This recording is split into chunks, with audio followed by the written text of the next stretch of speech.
All right, guys. Hey, we got Christian Beal here. Christian is a Rhino alum. He graduated back in 2017 from high school. Currently a junior. Is that right? Yep. At Beal College. He's an outfielder. Beal is about 5'9", 165 pounds or so. I'll give you a little bit. Let's say 5'9" I'm and like, a half, 170. yeah, well, I'm like 174. All right, we'll give it to you. We'll give it to you. So out of high school, Christian was ranked 112th in the state by PBR. Just to give you a little background.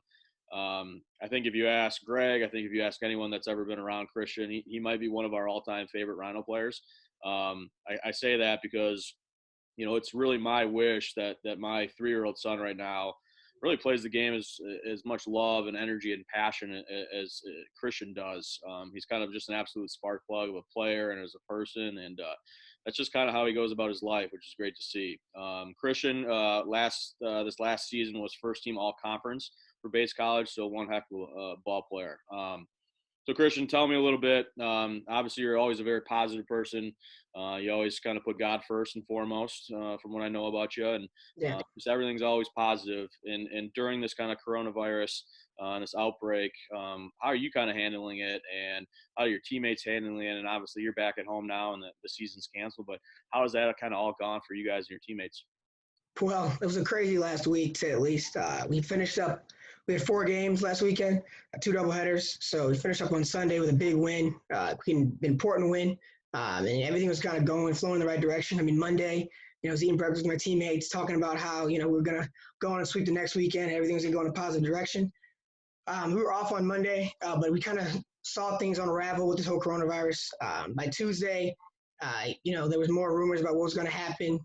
Schools were talking about closing down in our conference, and we didn't really hear any definite word or anything like that. We went to practice on Tuesday. We kind of did a team meeting with our coach, and he kind of just told us to kind of be prepared for anything. Yeah. We could play this weekend. We could go home, and that was kind of, it was kind of the vibe started kind of turning in kind of not a sadness direction, but all right, this could be real.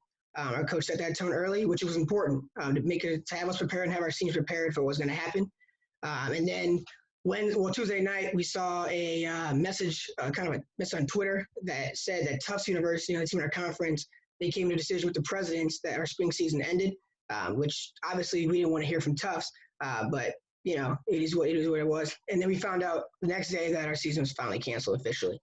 But our coach handled it with great leadership, like he does everything. And it starts from there. So if you have a coach who understands his players, understands the dire circumstances at our hand. We had a big team meeting on Wednesday where a lot of tears were shed, and just kind of showed you kind of how much of a family. I know our team is. A lot of baseball programs around the country are. It's a family. And when you go through things with a family and the sense of other people who care about the same situation you do or care about the game, same level you do, it makes it going through hardships a lot easier. And having 35 brothers to go along with this, and I just feel for my seniors. They gave it all they had, but they literally put one foot in front of the other and handled this with a smile on their face and said, this is it. So it definitely gave us a great example for younger guys, juniors, sophomores, freshmen, to go about it. But it's very no words can kind of describe what happened last week, and no words kind of describe it till now. But this is kind of bigger than baseball. It's bigger than even colleges right now. It's a world issue. So we need all hands on deck to fix it, so everything go back to normal. Yeah, I will say that we did have a final last scrimmage on Thursday, which is a great idea for our coach to do that, and we had a great time with that. Good, man. I think the biggest thing, people need to understand that there will be baseball eventually. Right. But if we don't get this thing figured out, it's going to kind of exacerbate that process, and Yeah. it may make it a thing longer, and we may not be able to get to baseball as soon as we hope. But Right. it's bigger than baseball, like you said. But I know you just got back home not too long ago. Right now or going forward here over the next few weeks or month, what's kind of your game plan on to stay fit and stay in that baseball mode and shape? Because our players our current Rhino players are currently going through it where things are kind of shut down and there's not Right. much you can do outside of your house. Right. We're trying everything we can in our power to give them videos to stay active, still get better. As a college baseball player, what's your goal over the next month, or what are you trying to do to kind of stay fit and active? Well, it's funny. I mean, it kind of makes me go back to the basics. I kind of was in high school and younger than that. I mean, I'm outside. And I actually went outside off a tee for a little bit, like back, go back to my old stomping grounds and, go do things like that that I just did as a kid. But it's really footwork. I'm doing a lot of footwork in the house. I'm doing a lot of agility. Trying to work on my speed because it's not when you can't go to the gym right now.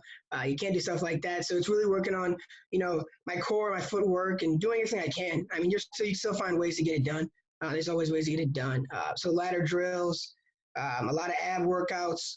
Just make sure, trying to get my legs kind of as strong as they can right now without using, free weights or anything like that. But I definitely think hitting off a tee I'm using little wiffle balls because I think people really don't understand how important that is really for hand-eye coordination and, just going back to basics, man. Yeah, Kind of it's relearning funny. it. It's funny you mentioned speed. If you don't know Christian, you're probably what, a 6'7" runner or so in the 60. Yeah, somewhere in there. Somewhere around there, which is fine. That's a fast it's a fast player, but Christian's talking about working on speed, and he's already fast, and he wants to continue to get faster. And I think that serves as a notice to some of you players out there that just because you think you're good at one part of your game, that doesn't mean that you can't continue to improve and get better. So when I was growing up, I didn't have a dad in the house growing up. I Yeah, had a single mom, and yeah, I know you didn't either, and I know your mom well, and she's a very strong lady. yeah, for sure. The right words to say. But Yeah, I literally would grow up with a tennis ball in my garage door, and I would right. throw balls against it. And those were the things that I did to get better when I was younger. And I think Greg had mentioned it in the past video that he put out that it's time to go back to the basics for a lot of these players and really just get the fundamentals down and doing those things and learning how to get better in your Mm-hmm. game by going outside and doing certain things. So I'm glad you Yep. mentioned that. So